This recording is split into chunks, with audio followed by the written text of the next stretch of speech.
交通的安全有一个民间团体，因的诉求就是过路人爱零死亡。因是打算8月20要去凯道来游行，要求政府爱甲路行互过路人。学者是认为讲，若准讲这民间甲对这个交通的安全是有共识的，就会当帮助这个政府来推动改革。除了执法以外，上重要的就是爱检讨车路的设计。5月中，台南3岁的查某囡仔甲父亲伫行过万里线时阵封路，查某囡仔不幸身亡。查某囡仔父亲点名过总统参选前，希望提出具体交通安全政策，唔通搁互无辜的民众受害。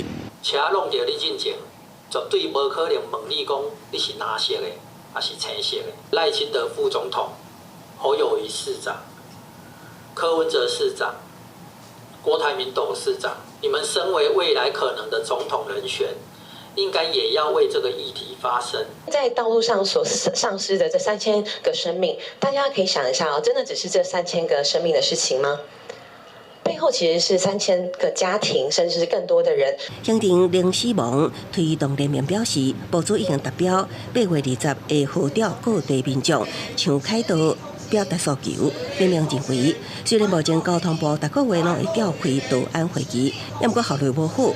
最近甲警政署推行执法，搁较是造成人车对立，疏忽交通环境设计根本就有问题。交通学者也认为，需要随开始检讨道路设计规划。